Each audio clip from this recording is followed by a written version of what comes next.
اعوذ باللہ من الشیطان الرجیم بسم اللہ الرحمن الرحیم۔ داستان ایمان فروشوں کے ایپیسوڈ نمبر 16 میں آپ سب کو خوش آمدید کہتے ہیں۔ امید کرتے ہیں کہ آپ سب اللہ تعالیٰ کی فضل و کرم سے ٹھیک ٹھاک اور خوش ہوں گے۔ ہم اپنی ویڈیو کا باقاعدہ آغاز کرتے ہیں۔ اس سے پہلے اگر آپ لوگوں نے ہماری باقی ویڈیو سلطان صلاح الدین ایوبی کے بارے میں نہیں دیکھی تو آپ ضرور دیکھیے گا۔ میں سچے دل سے آپ کی تائید کرتا ہوں شاہ املرک ریمانڈ نے کہا، ہمیں تربیت یافتہ لڑکیوں کو اتنی آسانی سے ضائع نہیں کرنا چاہیے، نہ ہم کریں گے۔ آپ سب کو اچھی طرح معلوم ہے کہ شام کے حرموں میں ہم کتنی لڑکیاں داخل کر چکے ہیں۔ کئی مسلمان گورنر اور امیر ان لڑکیوں کے ہاتھوں میں کھیل رہے ہیں۔ بغداد میں یہ لڑکیاں عمرہ کے ہاتھوں ایسے متعدد افراد کو قتل کرا چکی ہیں جو صلیب کے خلاف نعرہ لے کر اٹھے تھے۔ مسلمانوں کی خلافت کو ہم نے عورت اور شراب سے 3 حصوں میں تقسیم کر دیا ہے اور ان میں اتحاد نہیں رہا۔ وہ عیش و عشرت میں غرق ہوتے جا رہے ہیں۔ صرف 2 آدمی ہیں جو اگر زندہ رہے تو ہمارے لیے مستقل خطرہ بنے رہیں گے، ایک نور الدین زنگی اور دوسرے صلاح الدین ایوبی۔ اگر ان دونوں میں سے ایک بھی زیادہ دیر تک زندہ رہا تو ہمارے لیے اسلام کو ختم کرنا بہت مشکل ہوگا، آسان نہیں ہوگا۔ اگر سلطان صلاح الدین ایوبی نے سوڈانیوں کی بغاوت دبا لی تو اس کا یہ مطلب ہے کہ یہ شخص اس حد سے زیادہ خطرناک ہے جس حد تک ہم اسے سمجھ رہے تھے۔ ہمیں میدان جنگ سے ہٹ کر تخریب کاری کا محاذ بھی کھولنا پڑے گا۔ مسلمانوں میں تفرقہ اور بے اطمینانی پھیلانے کے لیے ہمیں ان لڑکیوں کی بے حد ضرورت ہے۔ ہمیں اپنے کامیاب تجربوں سے فائدہ اٹھانا چاہیے۔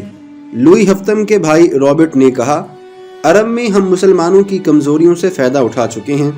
مسلمان عورت شراب اور دولت سے اندھا ہو جاتا ہے۔ مسلمانوں کو مارنے کا بہترین طریقہ یہ ہے کہ اسے مسلمان کے ہاتھوں مرواؤ۔ مسلمانوں کو ذہنی عیاش کا سامان مہیا کر دو تو وہ اپنے دین اور ایمان سے دستبردار ہو جاتا ہے۔ تم مسلمان کا ایمان آسانی سے خرید سکتے ہو۔ اس نے عرب کے کئی امراء اور وزراء کی مثالیں دی جنہیں صلیبیوں نے عورت، شراب اور دولت سے خریدا تھا اور انہیں اپنا در پروردہ دوست بھی بنا لیا تھا۔ کچھ دیر مسلمانوں کی کمزوریوں کے متعلق باتیں ہوئیں، پھر لڑکیوں کو آزاد کرانے کے عملی پہلوؤں پر غور ہوا۔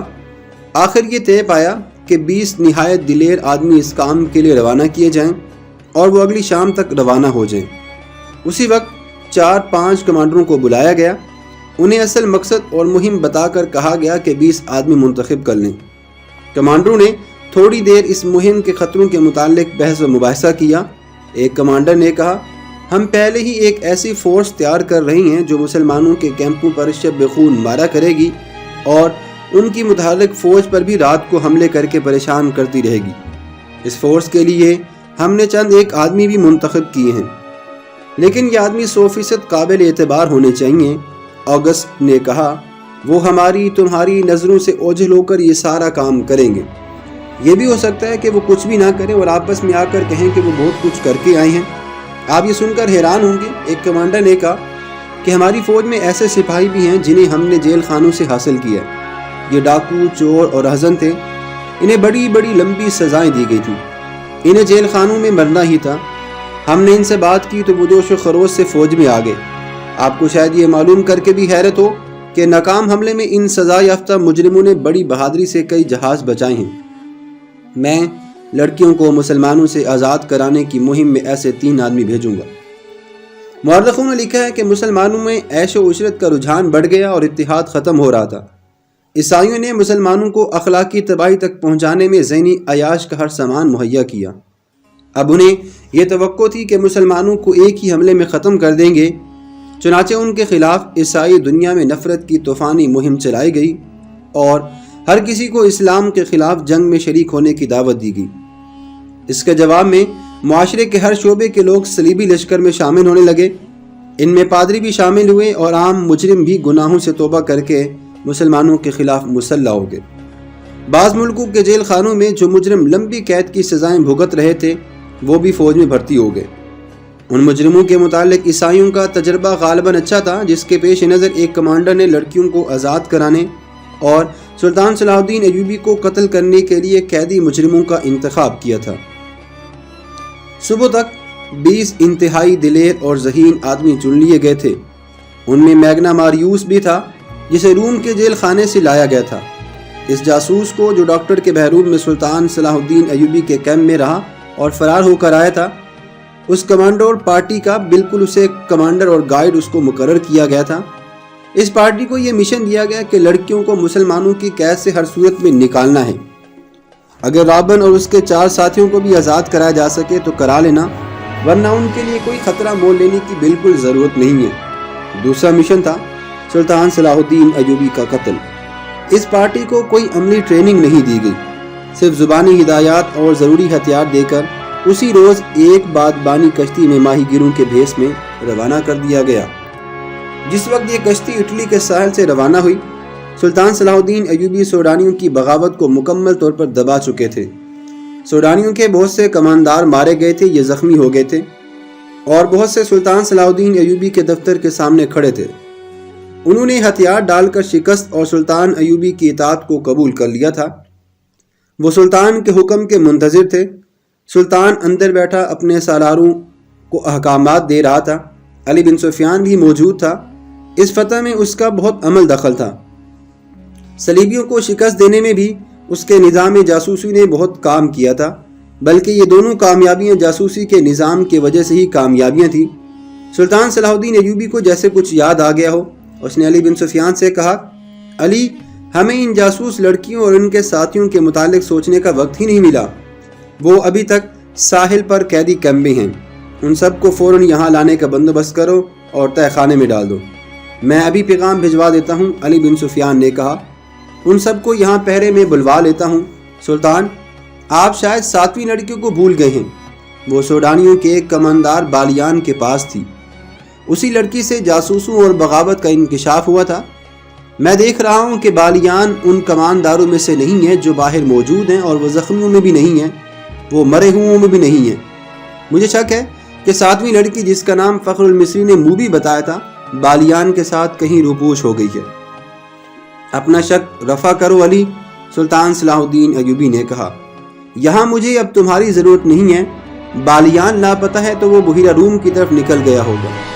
صلیبیوں کے سوا اسے اور کون پناہ دے سکتا ہے؟ بہرحال ان جاسوسوں کو تہہ خانے میں ڈال دو اور وہ اپنے جاسوس فوراً تیار کر کے سمندر کے پار بھیج دو۔ زیادہ ضروری تو یہ ہے کہ اپنے جاسوس اپنے ہی ملک میں پھیلا دیے جائیں۔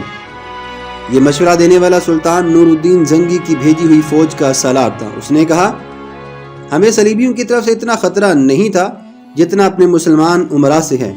اپنے جاسوس ان کے حرموں میں داخل کر دیے جائیں تو بہت سی سازشیں بے نقاب ہو سکتی ہیں۔ اس نے تفصیل سے بتایا کہ یہ خود ساختہ حکمران صلیبیوں کے ہاتھوں میں کھیل رہے ہیں۔ سلطان زنگی اکثر پریشان رہتے ہیں کہ باہر کے حملوں کو روکیں یا اپنے گھر والوں کو اپنے ہی چراغ سے جلنے سے بچائیں۔ سلطان صلاح الدین ایوبی نے یہ روداد غور سے سنی اور کہا، اگر تم لوگ جن کے پاس ہتھیار ہیں دیانت دار اور اپنے مذہب سے مخلص رہے تو باہر حملے اور اندر کی سازشیں قوم کا کچھ بھی نہیں بگاڑ سکتی۔ تم اپنی نظر سرحدوں سے دور آگے لے جاؤ۔ سلطنت اسلامیہ کی کوئی سرحد نہیں۔ تم نے جس روز اپنے آپ کو اور خدا کے اس عظیم مذہب اسلام کو سرحدوں میں پابند کر لیا، اس روز سے یوں سمجھو کہ تم اپنے ہی قید خانے میں قید ہو جاؤ گے۔ پھر تمہاری سرحدیں سکڑنے لگیں گی۔ اپنی نظریں بحیرہ روم سے آگے لے جاؤ۔ سمندر تمہارا راستہ نہیں روک سکتے۔ گھر کے چراغوں سے نہ ڈرو، یہ تو ایک پھونک سے گل ہو جائیں گے۔ ان کی جگہ ہم ایمان کے چراغ روشن کر دیں گے۔ ہمیں امید ہے کہ ہم ایمان فروشی کو روک لیں گے۔ سلطان محترم، سالار نے کہا، ہمیں مایوس نہیں ہیں اور ہمیں مایوسی بھی نہیں ہے۔ صرف 2 لعنتوں سے بچو میرے عزیز رفیقو، سلطان صلاح الدین ایوبی نے کہا، مایوسی اور ذہنی عیاشی۔ انسان پہلے مایوس ہوتا ہے، پھر ذہنی عیاشی کے لیے راہ فرار اختیار کرتا ہے۔ اس دوران علی بن سفیان جا چکا تھا۔ اس نے فوراً ایک قاصد بحیرہ روم کے کیمپ کی طرف اس پیغام کے ساتھ روانہ کر دیا کہ رابن اس کے 4 ساتھیوں اور لڑکیوں کو گھوڑوں یا اونٹوں پر سوار کر کے 20 محافظوں کے پہرے میں دارالحکومت بھیج دو۔ قاصد کو روانہ کر کے اس نے اپنے ساتھ 6-7 سپاہی لیے اور کماندار بالیان کی تلاش میں نکل گیا۔ اس نے ان سوڈانی کمانداروں سے جو باہر بیٹھے تھے بالیان کے متعلق پوچھ لیا تھا۔ سب نے کہا تھا کہ اسے لڑائی میں بھی کبھی کہیں نہیں دیکھا گیا اور نہ ہی وہ اس فوج کے ساتھ گیا تھا جو بحیرہ روم کی طرف سلطان کی فوج پر حملہ کرنے کے لیے بھیجی گئی تھی۔ علی بن سفیان بالیان کے گھر گیا تو وہاں اس کی 2 بوڑھی خادماؤں کے سوا اور کوئی نہ تھا۔ انہوں نے بتایا کہ بالیان کے گھر میں 5 لڑکیاں تھیں، ان میں جس کی عمر سب سے زیادہ ہو جاتی تھی اسے وہ غائب کر دیتا اور اس کی جگہ جوان لڑکی لے آتا۔ ان خادماؤں نے بتایا کہ بغاوت سے پہلے اس کے پاس ایک فرنگی لڑکی آئی تھی جو غیر معمولی طور پر خوبصورت اور ہوشیار تھی۔ بالیان اس کا غلام ہو گیا تھا۔ بغاوت کے ایک روز بعد جب سوڈانیوں نے ہتھیار ڈال دیے تو بالیان رات کے وقت گھوڑے پر سوار ہوا۔ دوسرے گھوڑے پر اس نے فرنگی لڑکی کو سوار کیا اور معلوم نہیں دونوں کہاں روانہ ہو گئے۔ ان کے ساتھ 7 گھڑ سوار اور بھی تھے۔ حرم کی لڑکیوں کے متعلق بوڑھیوں نے بتایا کہ وہ گھر میں جو ہاتھ لگا کر اٹھا کر چلی گئی تھی وہ بھی ان کے ساتھ تھی۔ علی بن سفیان وہاں سے واپس ہوا تو ایک گھوڑا سٹ پٹ دوڑتا ہوا آیا اور علی بن سفیان کے سامنے رکا۔ اس پر فخر المصری سوار تھا۔ کود کر گھوڑے سے اترا اور ہامتی کامتی آواز میں بولا، میں آپ کے پیچھے آیا ہوں، میں بھی اسی بدبخت بالیان اور اس کافر لڑکی کو ڈھونڈ رہا تھا، میں اس سے انتقام ضرور لوں گا۔ جب تک ان دونوں کو اپنے ہاتھوں سے قتل نہیں کروں گا مجھے چین نہیں آئے گا، اور میں یہ بھی جانتا ہوں کہ وہ کدھر گئے ہیں۔ میں نے ان کا پیچھا کیا ہے لیکن ان کے ساتھ 7 مسلح محافظ بھی ہیں اور میں اکیلا تھا۔ وہ بحیرہ روم کی طرف جا رہے ہیں مگر عام راستے سے ہٹ کر جا رہے ہیں۔ اس نے علی بن سفیان کے گھٹنوں پر ہاتھ رکھ کر کہا، خدا کے لیے مجھے صرف 4 سپاہی دے دیں، میں ان کے تعاقب میں جاؤں گا اور انہیں ختم کر کے آؤں گا۔ علی بن سفیان نے اسے اس وعدے سے ٹھنڈا کیا کہ وہ اسے 4 کی بجائے 20 سوار دے گا۔ وہ ساحل سے آگے اتنی جلدی نہیں جا سکتے، میرے ساتھ رہو۔ علی بن سفیان مطمئن ہو گیا کہ یہ تو پتہ چل گیا کہ وہ کس طرف گئے ہیں۔ آج کی ویڈیو کا ہم یہیں پہ اختتام کرتے ہیں، ملتے ہیں نیکسٹ ایپیسوڈ کے ساتھ۔ اپنا بہت سارا خیال رکھیے گا، اللہ حافظ۔